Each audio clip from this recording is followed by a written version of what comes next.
up, CHFFL? Welcome to week 2 of the 2022 season.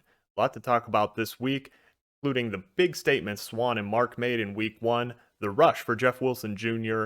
on waivers following the injury to Elijah Mitchell, and we'll do our previews, particularly focused on Mark's clash with yours truly atop the MAGA Gang conference. But first, a quick reminder that we have wonderful merch. Let me take a quick sip from this CHFFL mug. There's nothing in there. I can confirm that the mug will hold coffee, it'll hold whiskey, it'll hold a combination of the two. And I can't understate how nice that tapestry is. I'm looking at that tapestry right now. Very distracting. So go check out the merch, TeePublic store, link is in the description. Everyone's been happy with what they've gotten so far. 2 tight ends this week was a great show, and Mark Jones on as a guest. Grant told everybody that Cam Akers is still going to finish as a top 15 running back, and major rule change proposal. You'll have to go check it out for yourself. The entire show worth a listen. 2023 draft, we are planning this now. It's going to be Labor Day weekend. It's going to be most likely in North Carolina, and the top spot we're looking is Lake Norman. Open to other suggestions, open to moving the date, but this thing is going to be booked before the end of this season, probably around Christmas. So if you have any major things that you already know about for Labor Day weekend of next year, or that you discover, just let me know. Let me know now, and then I'm sorry, but we're going to book it, and if whoever can come, I hope that everyone can come. Otherwise, there, of course, will be an option to be on Discord to draft.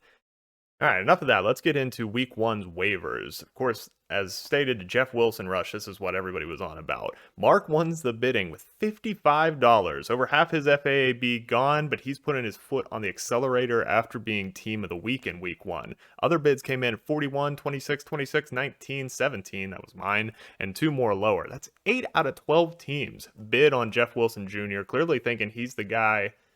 And he's just going to completely take over the Mitchell role and be the number 1 in that Shanahan offense. We'll see if that comes to fruition. The next tier of all the waivers this week were claimed without any competition. So everybody here thought someone else would want these guys, but they were wrong. Marty going for $30 at Kirk Cousins. I went for $24 at Curtis Samuel. And either I'm insane or the rest of the fantasy community and all of you are insane. Curtis Samuel, coming off an injury last year, obviously was absent, but the season before had 1,000 yards from scrimmage, 26 years old, second round draft capital. He got 11 targets in week 1 and 4 rushes. That's not an anomaly. If you have 4 rushes on top of all those targets, the team plans to use you. This is a PPR league. Why was nobody else bidding on? I can't figure out. I can't figure out where the hype is. I know Dotson caused 2 touchdowns, but I'm excited about Curtis Samuel. Wes, $19 for Jordan Moss. Backing up Najee Harris, a little bit of injury concerns. It seems like Najee will be all right, but still good to have the handcuff. Cheaper waiver ads this week include Tyler Higbee, Donovan Peoples-Jones, I like that one, Carson Wentz, the Rams defense, Gerald Everett, and Younghoe Koo. After waivers, he had some notable pickups. Kyle Phillips, another one that I just don't understand why there's not hype. Rookie wide receiver, 9 targets, 6 catches in his first game. Nobody wanted him. Very happy to have him. Jarvis Landry, nice pickup. Rex Burkhead, who I'm curious as to why he wasn't a waiver ad. In the Dynasty League, people bid a good bit of FAAB for this 32-year-old, and I know that longer benches, but I'm just surprised with how people need running backs that nobody bid on him. New segment, we're going to do my top available, although one of them has already been grabbed. We'll go over that. My top available after waivers this week. Number 5, Kyren Williams as an IR stash. If you think that Cam Akers is washed, why not be storing Kyren Williams? He should be back this year. He should be in that pass-catching role. He was getting a lot of hype going into the first week's game. So I think Kyren Williams should be owned. Next, Jameis Winston. Mentioned this on 2 Tight Ends podcast when I was the guest. One of you are going to end up starting Jameis Winston before this year is over, so just get it over with. Number 3, already taken, Kenneth Gainwell. Wes dropped him to pick up Najee's handcuff, and someone swooped in and got him. I like that pickup. Good job. Number 2, also mentioned on a 2 Tight Ends podcast, Albert O. Ikamboka. Had a good first week. somewhat, not a huge score, but he's clearly involved in the offense. Russell Wilson is getting his feet under him in Denver. He's figuring out who he likes to go to. Alberto almost got a touchdown. Should be owned. People are starting tight ends that are not as high upside as him, in my opinion. And finally, Tyrion Davis-Price. We spent $55 on Jeff Wilson Jr. on the promise that Kyle Shanahan is going to do what we think he's going to do. Tyrion Davis-Price did not play in week 1. He was inactive, but that could easily just be because he's seen as the closest thing to Elijah Mitchell, and they don't need 2 of them. He could come in and take a big rollover as a rookie. So I'm really surprised nobody wanted him. Next segment, trade spotting. The new segment we're going to do where we find one opportunity every week where 2 teams are good trade partners for each other. To date, we have spotted nearly 1 trade. And this week it's easy. Parker has put it right in our laps. He's trying to ship Darrell Henderson after that good week 1 game where he clearly established himself as the top guy for the Rams. Parker needs wide receiver. After picking Alan Lazard, 40-something, did not work out as well as he hoped. He could use a tight end, or he could use draft picks.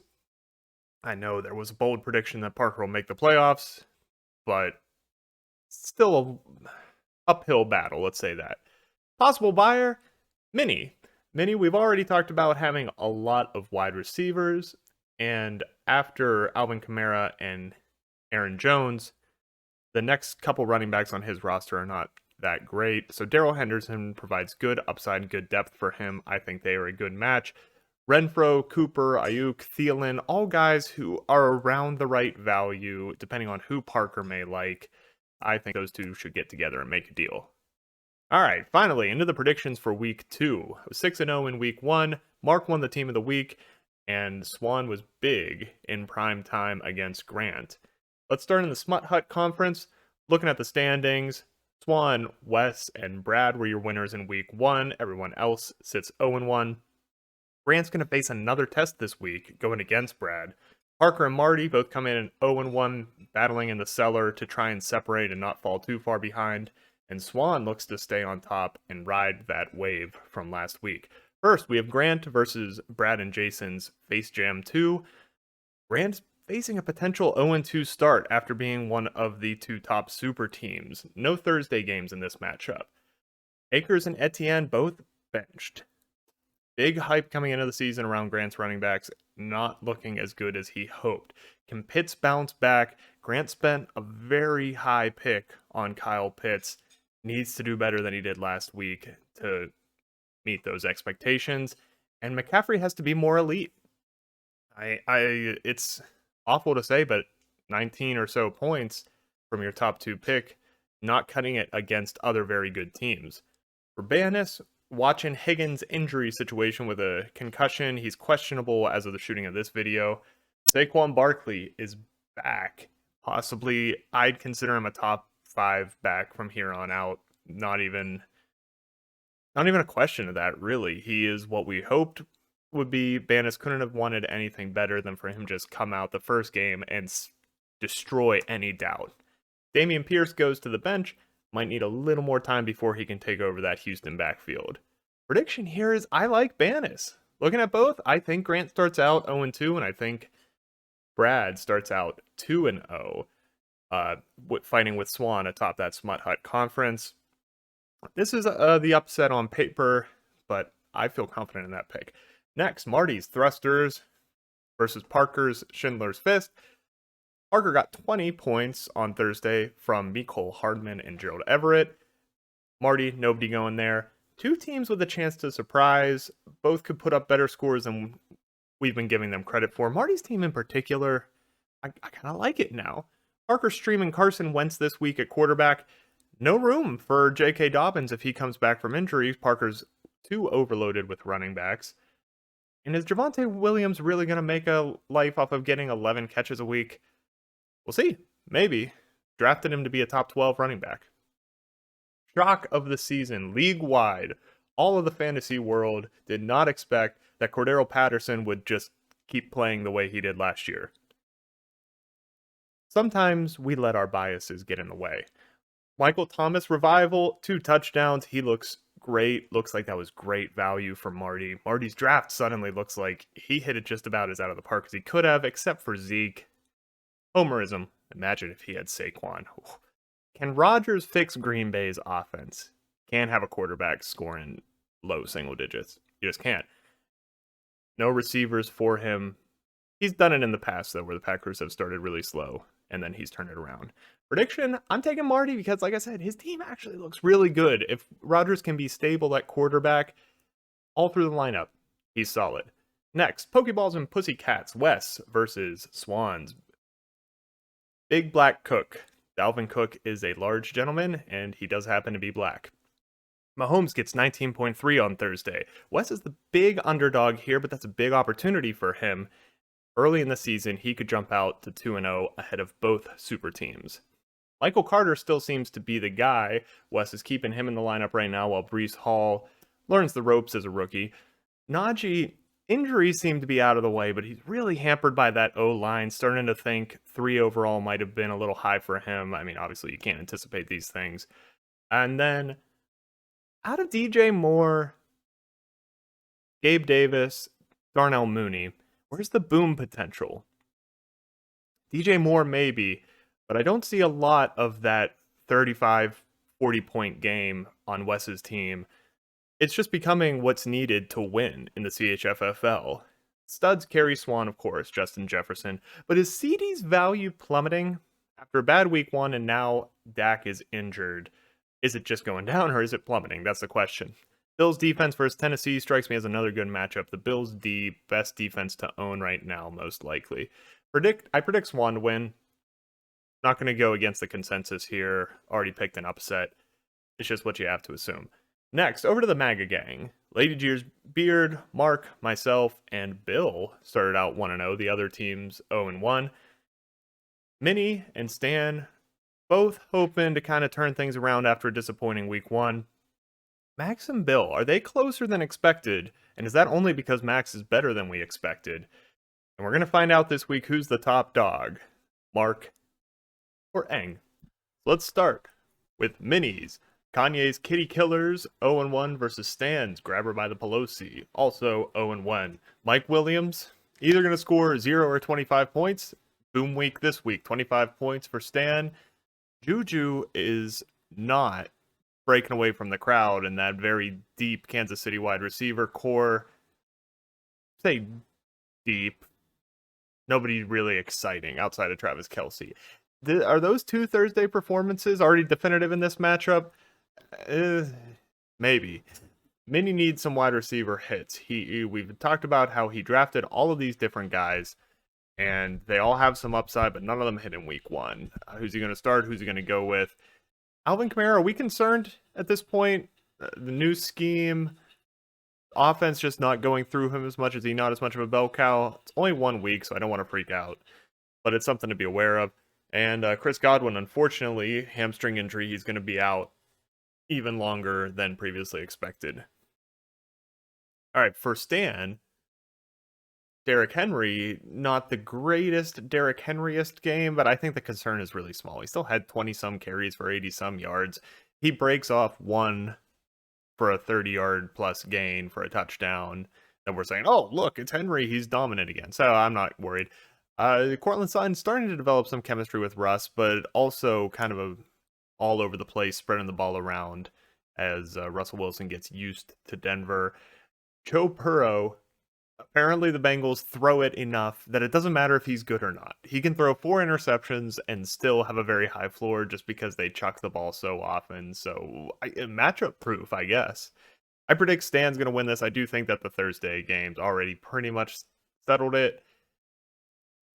Of course, not really. Minnie could still come back, but it would be foolish to pick Minnie with those numbers already on the board.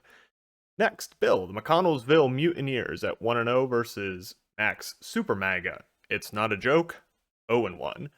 Herbert, 26.6 or 26.46 points Thursday. Very nice performance for him. Possible injury concerns as of today. Today is Friday, by the way.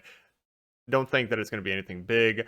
For Bill, Eckler plus CEH combined for 36.2. Edwards-Helaire doing better than a lot of people thought he would. But Max is a bigger threat than expected, although I was re-listening to two guys or two tight ends podcast from draft day, and we did kind of suspect Max might overperform, but he had a good score in week 1. For Bill, is Judy the guy? The stack with Russell Wilson really worked off in week 1. Is he going to be the guy instead of Cortland Sutton that Russ likes to go through when plays are breaking down? Mike Evans, no Godwin, elevates him. Probably going to be more of a target hog in Tampa Bay. Good news for Bill. What are we doing with Dawson Knox? The Bills are a very good offense, but he seems to mostly just be a blocker. They're not throwing to him. Give him another week. I guess Bill's going to keep him in the starting lineup, but I'd be hitting the emergency bell on Knox personally. All right, for Max, Michael Pittman completely lived up to the hype. His ADP and ECR were climbing drastically over the last few months leading into drafts, and there wasn't really a lot of news. It was mostly just people figuring out that it was a good situation for him. James Robinson, his recovery seems to be successful. He's going to be a solid RB2 flex for Max going forward, and Rashad Penny hasn't gotten hurt yet. Every week that happens is a victory. Max's team is looking fairly decent for 0-1 and someone who didn't have any control of draft picks until the 5th round. I'm taking Max to win this game against Bill. I think Deebo Samuel, Michael Pittman, they're the best studs still left to play. Eckler had an pretty good game. I think around 20 points, but not enough. And I think Max's studs are going to carry him. Finally, our game of the week between my Atlanta Pipe Burst and Mark's Lady G's Beard, both coming in at 1-0. Mark was team of the week last week. I was less than 1 full point behind him. Kelsey disappoints on Thursday, and I know I'm spoiled to be able to complain about my tight end having 10 points. But it is disappointing for Travis Kelsey. Is Mark's trio of Jamar Chase, DeAndre Swift, Cooper Kupp a cheat code? Does the rest of his players even matter when the 3 of them are going to put up 90 points between themselves or 100 week in and week out? There are very early playoff implications here. I imagine Mark and I are going to be neck and neck all year, so whoever gets this win will have a great tiebreaker heading into the playoffs. For me, Keenan Allen is out, already ruled out. Game already happened. He didn't play. So who are we going to flex come Sunday? Got Elijah Moore there. Do you play both Cleveland running backs? If George Kittle's healthy, do you play 2 tight ends? I don't know. Is Josh Allen a true stud? Is Josh Allen such a good quarterback that he gives you that positional advantage that your upper end wide receivers and tight ends do? It's starting to look like if he's going to score 40 points a week. Allen Robinson, is he washed up? Or was last week a fluke with the Bills defense just being insane? Obviously, I'm hoping for the latter, but it's something to watch because without Keenan Allen, Robinson has to be in our lineup. For Mark, Stafford is his new quarterback with Dak out. He's going to be stacking him with Cooper Kupp. So a big Cooper Kupp game is suddenly even more dangerous and terrifying. Swift has emerged as a top running back. Everybody is pretty much in agreement on that now. Great choice by Mark to end up keeping him. I know he hesitated a little bit. And Miles Sanders looking like a hit as well. All these running backs from the school that I go to, or the schools that I went to, terrifying me this week. My prediction is, I think Mark takes this. I think Kelsey Dud plus no Keenan Allen made this kind of an easy choice for me that I don't think I can take Mark this week. We'll see. I think we'll both put up really good scores, but I'm just the star power. Star power got to go with it. Be sure to tune in yet again to 2 tight ends. Grant and Bill are working really hard on that, and they're doing a great job. And remember, liquor before beer, you're in the clear. Take your Thursday players out of your flex. We'll see you next time.